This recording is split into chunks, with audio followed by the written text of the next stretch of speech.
I doctor SVK Lal welcome you all in my YouTube channel. मेरे YouTube channel में आपका बहुत बहुत स्वागत है। हम अक्सर ऑटो से यात्रा करते रहते हैं और ये ऑटो वाले हमको अपने गंतव्य स्थान पर पहुंचाते हैं। तो इनकी जो ज़िंदगी की गाड़ी है, इनके जो जीवन का मकसद है, ये अपने जो जीवन का जो लक्ष्य है उसको कैसे प्राप्त करेंगे, तो इन्हीं भावनाओं के साथ मैं ये वीडियो बना रहा हूँ। इसमें जो इनके लिए जो आरामगाह, विश्रामालय, स्टैंड, कैंटीन, इंश्योरेंस, अस्पताल, सार्वजनिक शौचालय, ESI फैसिलिटी, PF और इनके बच्चों के लिए स्कूल और रैन बसेरा जैसे जो मूलभूत तत्व हैं उस पर चर्चा करेंगे। कुछ एक्सीडेंट या कैजुअलिटी होती है तो उसमें इनकी क्या स्थिति होती है, इस सब पर चर्चा करेंगे। तो आइए शुरू करते हैं। अगर ये चैनल को कि ऑटो ड्राइवर की जो समस्याओं पर आधारित है ये वीडियो। एक बार मैं यात्रा कर रहा था तो रास्ते में एक नाका के नज़दीक कुछ रंगदार किस्म के 3-4 व्यक्ति आए और कोई पूजा या फंक्शन था।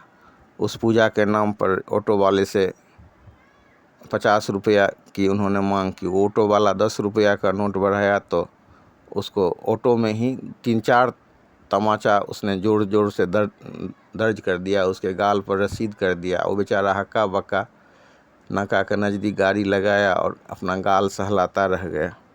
तो ये घटना देख करके मुझे बहुत अजीब सा लगा कि देश में जहाँ पर रूल्स ऑफ लॉ की हम बात करते हैं, लोकतांत्रिक देश में, तो वहाँ कैसी अराजकता कई बार हो जाती है। हम देखेंगे कि कैसे इन लोगों को रंगदारी का सामना करना पड़ता है और कैसे कोई पूजा या उत्सव होता है तो कैसे चंदा काट करके उनको उत्पीड़ित किया जाता है। कई बार आप देखेंगे कि 1 किलोमीटर के रेंज में 3-4 चंदा वाले चंदा काटते हैं। कई बार तो हर एक दिन इनको चंदा देना पड़ता है। अभी बिहार में एक प्रॉब्लम हो गया है, बैरियर प्रॉब्लम। अगर 30-40 किलोमीटर की यात्रा कर रहे हैं तो आप देखेंगे कि 5 किलोमीटर पर, 7 किलोमीटर पर, 10 किलोमीटर पर जो बैरियर के नाम पर इनसे 10 रुपया 20 रुपया करके हर एक बैरियर पर वसूला जाता है। तो इससे भी ये लोग बहुत पीड़ित रहते हैं। अगर हम जो ऑटो के जो यूनियन लीडर हैं उनकी बात को सुने तो उनका कहना है कि सरकार को तो ऑटो से काफ़ी इनकम होता है। ये इनकम जो है इनकम टैक्स के नाम पर, रोड टैक्स के नाम पर, इंश्योरेंस, ऑटो इंडस्ट्री में जो मैन्युफैक्चरिंग होता है उससे जो टैक्स सरकार को मिलता है, या फिर ड्राइविंग लाइसेंस से जो कमाई होती है, तो उसका जो इनकम का कितना % सरकार इन ऑटो ड्राइवर के लिए खर्च करती है।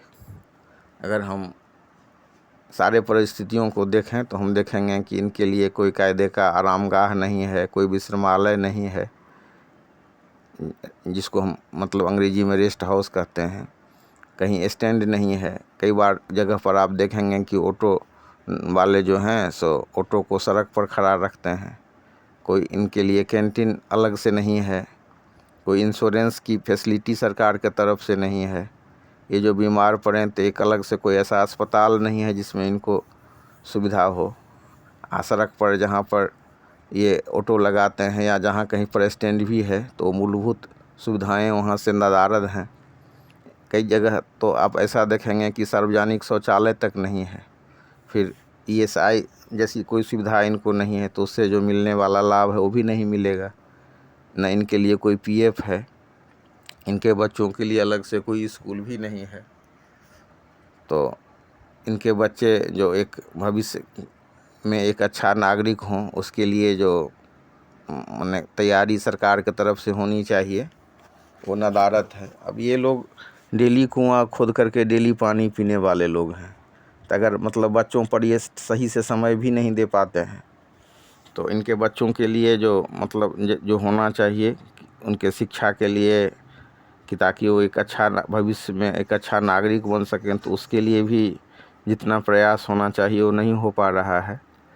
कानून की बात करें तो कानूनी प्रोविज़न तो है, जो अच्छा जो ब्रांडेड स्कूल सब है उस सब में है, उसको सरकार के तरफ से कि जो कम इनकम ग्रुप वाले व्यक्ति हैं उनके लिए, उनके बच्चों के लिए मुफ्त में शिक्षा की व्यवस्था की जाए और भुगतान सरकार करेगी। लेकिन प्रैक्टिकली इसका इम्प्लीमेंटेशन बहुत अच्छा नहीं है, इसका क्रियान्वयन बहुत अच्छा नहीं होने से इनको लाभ नहीं मिल रहा है। बहुत सारे जो ऑटो ड्राइवर हैं उनके लिए रैन बसेरा की व्यवस्था नहीं है, या है तो उसकी स्थिति किसी से छुपी नहीं है कि किस स्थिति में रैन बसेरा है और कैसे लोगों के द्वारा उस पर कब्जा कर लिया गया है। अब ये अगर बीमार पड़ जाएं तो इनका इनकम क्या स्थिति हो जाएगी।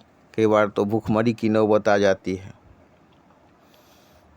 अभी जो वर्तमान में समस्या है वो पुलिस द्वारा चालान काटने की समस्या है।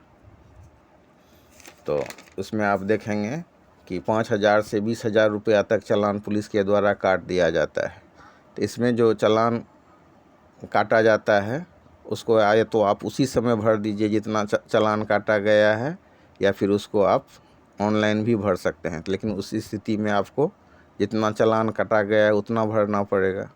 फिर कोर्ट जाइए, या ट्रैफिक पुलिस द्वारा चालान को जब कोर्ट भेज दिया जाता है तो सारे कागजात सही होने पर चालान की राशि काफ़ी कम हो जाती है। तो ऐसे जो ऑटो ड्राइवर हमारे भाई हैं उनको अगर मतलब इस स्थिति की सामना करनी पड़ती है जबकि उनका चालान काट दिया जाता है, तो इस स्थिति में दो तरह से उनको रिमेडी मिल सकता है। एक तो स्वयं जो ट्रैफिक पुलिस द्वारा मामला को कोर्ट में ले जाया जाए, या फिर नहीं तो वो आवेदन दे करके सारे कागजात के साथ कोर्ट में जा सकते हैं। कोर्ट का नज़रिया इनके प्रति बहुत ही अच्छा होता है। वो आवेदन दे सकते हैं या वकील के माध्यम से, या स्वयं भी, कि वो एक गरीब व्यक्ति हैं, चालान की राशि भर पाने में सक्षम नहीं हैं। तो कोर्ट वस्तु स्थिति को समझ करके चालान की राशि को काफ़ी कम कर देता है। कई बार आप देखेंगे कि 5,000 रुपया का चालान काटा गया है और कोर्ट उसको 500 रुपया या कई बार 100 रुपया कर देता है। अब तो यातायात पुलिस की ड्यूटी है कि ट्रैफिक नियम के उल्लंघन पर कार्रवाई करे। तो इसमें मैं एक जो कहना चाहूँगा, अपील करना चाहूँगा कि जो ट्रैफिक का नियम है उसका उल्लंघन नहीं करें, शराब पी करके गाड़ी नहीं चलाएं, और इस हिसाब से जो नियम है उसका पालन करें। कई बार ऐसा भी होता है जो ट्रैफिक पुलिस के द्वारा भी लोगों का शोषण होता है। तो ऐसी स्थिति में ये कुछ ऐसी भी स्थिति है जो जिसके लिए ये लोग स्वयं के जिम्मेवार हैं। तो मैं दोनों ही बात कहना चाहूँगा कि जो ऐसे ड्राइवर हैं जो लोगों के साथ बदतमीजी करते हैं, दुर्व्यवहार करते हैं, ट्रैफिक नियम का उल्लंघन करते हैं, तो फिर तो उन पर कार्रवाई होनी ही चाहिए। लेकिन कई बार जो निर्दोष आदमी हैं उन पर भी कार्रवाई होती है। तो उस स्थिति में आप कोर्ट का सहारा ले सकते हैं। 279 IPC का सेक्शन है, 337 IPC का है, या फिर 338 IPC का सेक्शन है, 304 AIPC का सेक्शन है। ये जो हमारे जो ऑटो ड्राइवर लोग हैं उनके मदद के लिए काफ़ी अच्छा है। रोड एक्सीडेंट में मान लीजिए किसी का देहांत हो जाता है तो फिर 304A के तहत उनको रिमेडी मिलती है, और मतलब ग्रीवियस हर्ट हो गया है तो 338 IPC का सेक्शन इनको काफ़ी मदद करता है। और अगर कोई ट्रैफिक पुलिस या यातायात कर्मी इनके साथ दुर्व्यवहार करता है तो 219 IPC के हिसाब से, या 166 जो IPC की धारा है उसके तहत ये परिवाद दाखिल कर सकते हैं और इनको काफ़ी अच्छा रिमेडी मिल सकता है। तो अभी कुछ पहल हुई है। फ्यूल का जो CNG का दाम है उस पर घटाने पर मोदी गवर्नमेंट काम कर रही है, कुछ घटाया भी गया है। तो ये सब बातें हैं। तो मूल जो मेरा उद्देश्य है वीडियो बनाने का कि जो कुछ मूलभूत सुविधाएं हैं इनके लिए सरकार विचार करे, जैसे कि विश्रामालय, स्टैंड, कैंटीन, इंश्योरेंस, अस्पताल इत्यादि।